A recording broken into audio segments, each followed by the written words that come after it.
الحمد لله وكفى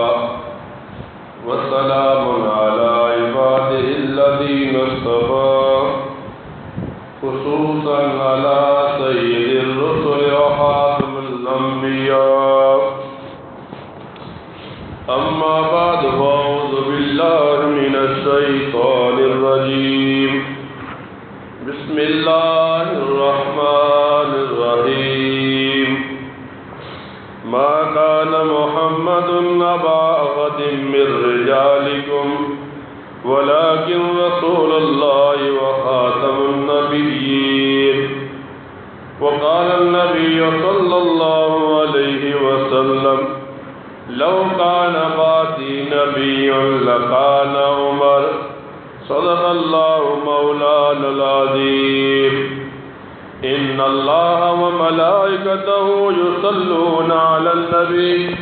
يا أيها الذين آمنوا صلوا عليه وسلموا تسليما اللهم صل على محمد وعلى آل محمد كما صليت على إبراهيم وعلى آل إبراهيم إنك حميد مجيد اللهم بارك على محمد وعلى آل محمد كما باركت على إبراهيم وعلى آل إبراهيم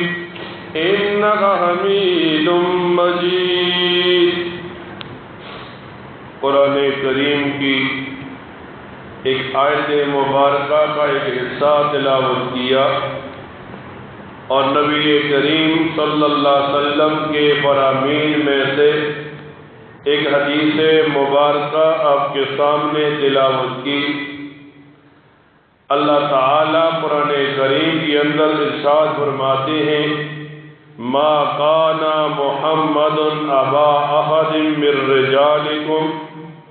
کہ بے شک نبی کریم صلی اللہ علیہ وسلم تمہارے مردوں میں سے کسی کے باپ نہیں ولیکن رسول اللہ وخاتم النبیین لیکن وہ اللہ تعالیٰ کے پیغمبر اور خاتم النبیین ہیں. جب مسلمانوں کے اندر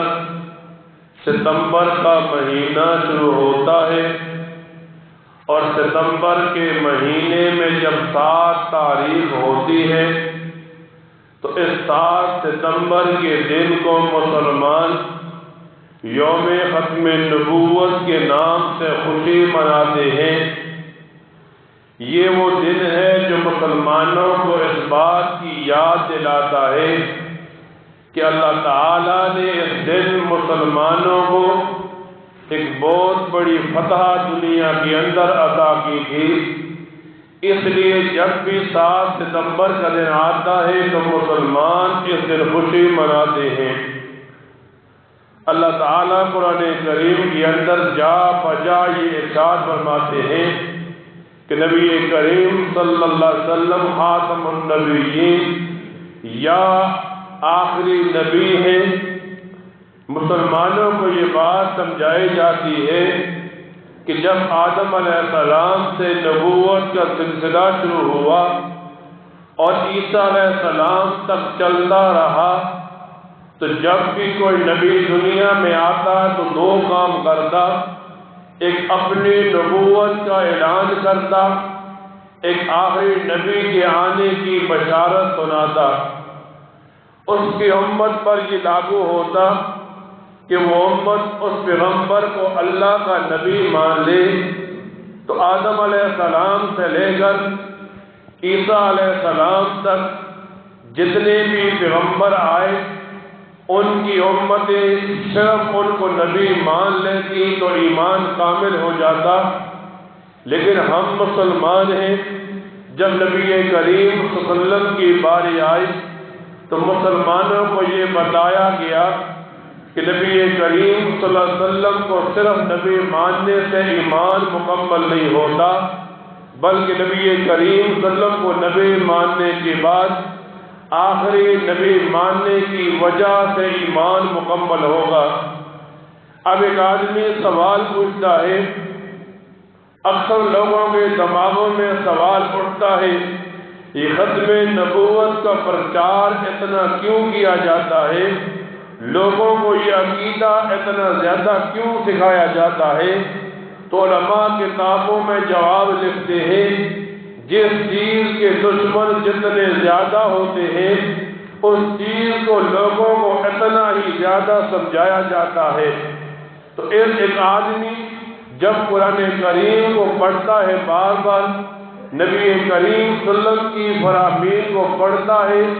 تو وہ اس نتیجے پر پہنچ جاتا ہے کہ نبی کریم صلی اللہ علیہ وسلم کی ختم نبوت کا عقیدہ مسلمانوں کے سامنے اللہ تعالیٰ نے اس لیے بیان کیا کہ ایسا نہ ہو کہ کوئی دوسرا جھوٹا کھڑا ہو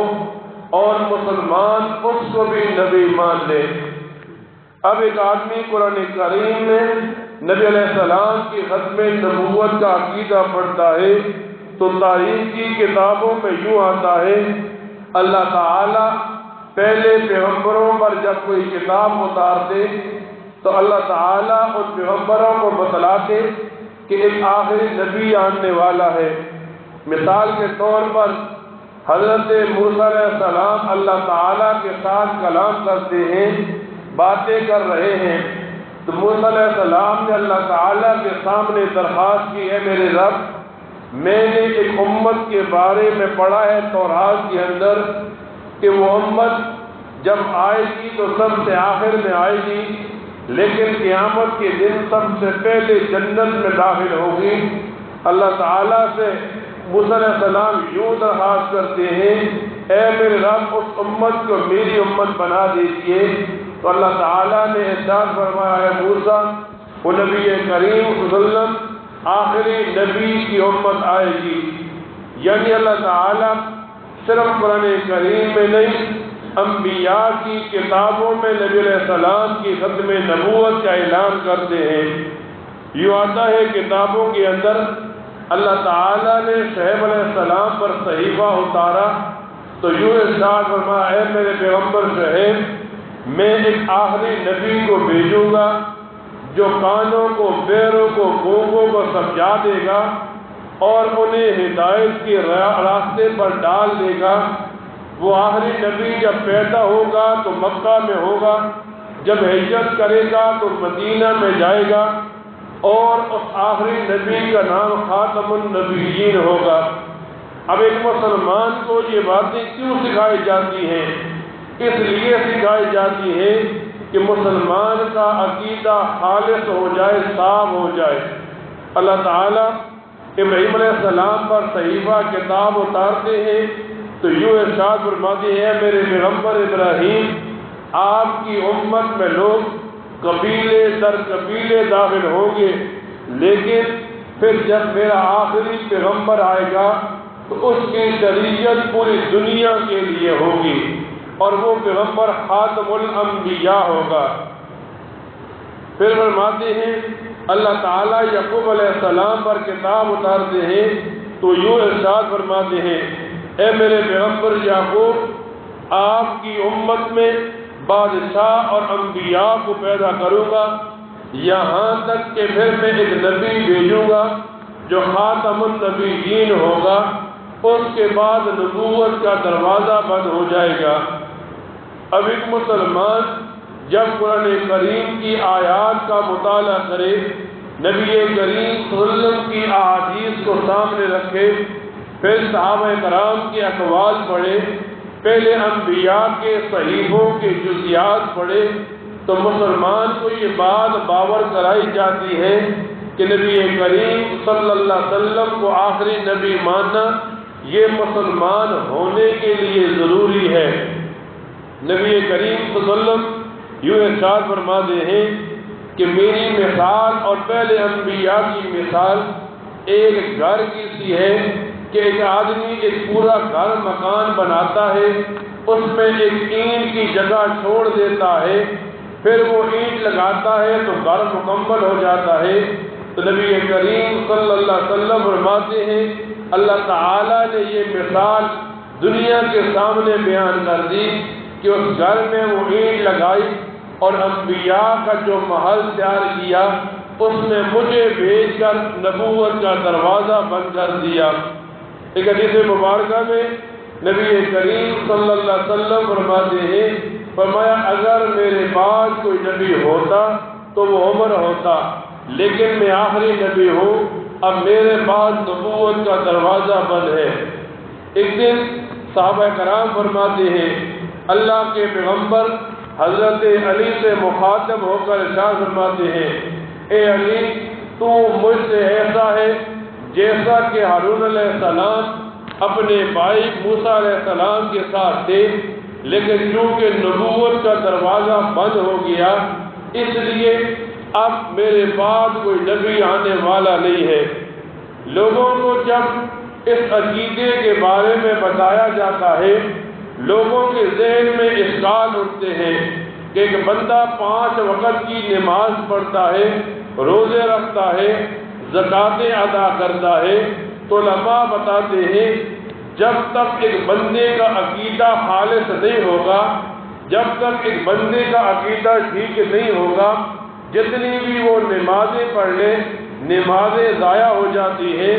زکاتیں ادا کرے اللہ کے ہاں قبول نہیں ہوتی۔ ہم چونکہ مسلمان ہیں، مسلمان ہونے کے ناطے ہمارا یہ عقیدہ ہونا چاہیے اللہ تعالیٰ ایک ہے، تمام انبیاء پر حق ہیں، نبی کریم صلی اللہ علیہ وسلم اللہ کے رسول اور آخری رسول ہیں۔ جب آخری رسول کی بات آئے گی، اب یوں ہوتا ہے زمانہ گردش کرتا ہے، لوگوں کے ذہنوں میں یہ بات اٹھتی ہے شاید کہ یہ کوئی نیا فرقہ کھڑا ہو رہا ہے، کوئی نئی جماعت کھڑی ہو رہی ہے، جیسے کہ لوگوں کے ذہن میں اشکال ہوتا ہے کہ یہ آدمی ہمارے اندر فرقہ بازی ڈالنا چاہتا ہے۔ حالانکہ ایمان خالص کرنے کے لیے مسلمان کو ایمان کی جزیات سمجھنے لازمی ہے۔ ایک آدمی اب لوگ یوں کہتے ہیں یہ ختم نبوت کیوں بیان کی جاتی ہے، تو اسے بتایا جاتا ہے یہ ختم نبوت کا عقیدہ تیری قبر کو جنت کا باغ بنائے گا، یہ ختم نبوت کا عقیدہ کل اللہ کے سامنے تجھے کامیابی دلائے گا۔ اب یوں ہوا نبی کریم صلی اللہ علیہ وسلم فرماتے ہیں، فرمایا میرے پاس 30 دجال آئیں گے، ہر ایک نبوت کا دعویٰ کرے گا، لیکن تم جان لینا میں آخری نبی ہوں۔ اب ایک مسلمان جب ان باتوں کو دیکھتا ہے تو اب وہ اپنے ذہن سے سوچنے کی کوشش کرتا ہے، شریعت کے مطابق سوچنے کی کوشش نہیں کرتا۔ تاریخ کی کتابوں کو اٹھائیں، امت کے اندر قرآن چلتا ہے، حدیث چلتی ہے، اجماع امت چلتا ہے، اور پھر اس کے بعد قیاس چلتا ہے۔ امت جس بات پر اکٹھی ہو جاتی ہے اس بات کو اجماع کہتے ہیں، اور مسلمان کے لیے اجماع پر چلنا واجب اور لازمی ہوتا ہے، اجماع کو چھوڑنا اس کے لیے گناہ ہوتا ہے۔ اور نبی کریم صلی اللہ علیہ وسلم کے صحابہ مسلمانوں کی جماعت کا اجماع سب سے پہلے جس بات پر ہوا وہ عقیدہ ختم نبوت کے خلاف جہاد کرنے پر ہوا۔ نبی علیہ السلام کے زمانے میں جتنے صحابہ کرام شہید ہوئے ان کی تعداد بہت تھوڑی تھی جنہیں شہید نبوت کہا جاتا ہے، لیکن نبی علیہ السلام کی ختم نبوت کے لیے جتنے لوگوں کو شہید کیا گیا ان لوگوں کو شہید ختم نبوت کہتے ہیں۔ ان کی مثال ہزاروں میں ملتی ہے۔ جب بندہ تاریخ کی کتابوں کو اٹھاتا ہے پھر ختم نبوت کے عقیدے کے لیے پاکستان کے اندر لاہور میں اتنے لوگوں کا خون بہا کہ تاریخ لکھنے والا یوں لکھتا ہے کہ لاہور کی نالیوں میں پانی نہیں بہتا تھا بلکہ مسلمانوں کا خون بہتا تھا۔ پھر یہاں تک نہیں بلکہ جب 7 ستمبر کا یہ مہینہ 7 تاریخ آئی ستمبر کی، مسلمانوں کی 1400 سال کی محنت کو سرکاری طور پر رائج کیا گیا اور یہ بتایا گیا جو آدمی نبی کریم صلی اللہ علیہ وسلم کی نبوت کے بعد کسی اور نبی کو مانتا ہے وہ کافر ہے۔ اب جب 7 ستمبر کا دن آتا ہے مسلمانوں کو یہ بات یاد دلائی جاتی ہے، یہ 7 ستمبر کا دن یوم ختم نبوت کا دن ہے۔ ہر مسلمان یہ کوشش کرے جب 7 ستمبر کا دن آئے وہ نبی علیہ السلام پر کثرت کے ساتھ درود پڑھے، ان لوگوں کے لیے ایصال ثواب کرے جن لوگوں نے اس عقیدے کے تحفظ کے لیے اپنا سب کچھ لگا دیا۔ اور پھر کیا ہوا، آج ایک مسلمان جب اس زمانے میں پہنچ گیا، اب اس زمانے میں ایک آدمی ختم نبوت کی بات کرتا ہے، صحابہ کے تحفظ کی بات کرتا ہے، ائمہ کے تقلید کی بات کرتا ہے، تو کچھ لوگوں کو تکلیف ہوتی ہے۔ اور یہ تکلیف کس وجہ سے ہوتی ہے؟ اصل میں ان لوگوں کا یا یارانہ وہاں ہوتا ہے یا تعلقات وہاں ہوتے ہیں۔ اگر ایک آدمی ختم نبوت کی بات پر برا مانتا ہے، اپنے دل میں کوئی بات رکھتا ہے، تو اس آدمی کو چاہیے کہ وہ اپنے ایمان کو ٹٹولے۔ اس وجہ سے ہم تو مسلمان ہیں اور ہم یہ امید لگا کر بیٹھے ہیں جب ہم مریں گے، قبر میں جائیں گے، میدان حشر میں ہوں گے تو نبی کریم صلی اللہ علیہ وسلم ہماری سفارش کریں گے۔ لیکن ہم نہ تو ختم نبوت کے عقیدے کا تحفظ کریں، نہ ان لوگوں کے ساتھ کھڑے ہوں جو یہ کام کر رہے ہیں، تو ہم کس منہ کے ساتھ نبی کریم صلی اللہ علیہ وسلم کو اپنا چہرہ دکھائیں گے؟ تو ایک مسلمان کو اتنا تو پتہ ہونا چاہیے، ایک بندے کا ایمان تب ہی کامل ہوتا ہے جب وہ مسلمان ہو، نبی علیہ السلام کو نبی بھی مانے، آخری بھی مانے۔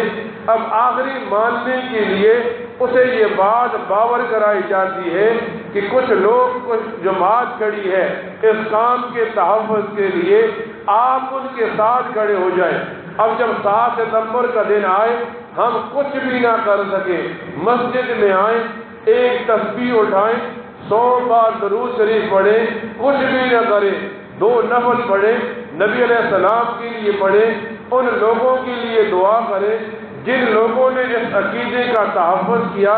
جو لوگ آج بھی اس عقیدے کا تحفظ کر رہے ہیں۔ جب ہم یہ کام کریں گے تو ہمارے دل و دماغ میں ہمارے حالات یہ ظاہر کریں گی کہ یہ لوگ نبی کریم صلی اللہ علیہ وسلم کے ساتھ محبت کر رہے ہیں، اور صرف محبت نہیں کر رہے، اس محبت کا اظہار کر رہے ہیں۔ اگر ہم اس عقیدے کو لے کر کل موت کا وقت ہوا، ہماری جسم سے روح نکل رہی ہے اور ہمارا عقیدہ ختم نبوت کا ہوا، اگر ہم قبر میں پہنچ گئے، ہمارا عقیدہ ختم نبوت کا ہوا، ہم میدان معاشر میں اللہ کے سامنے کھڑے ہوئے اور ہمارا عقیدہ ختم نبوت کا ہوا، تو ہم اپنے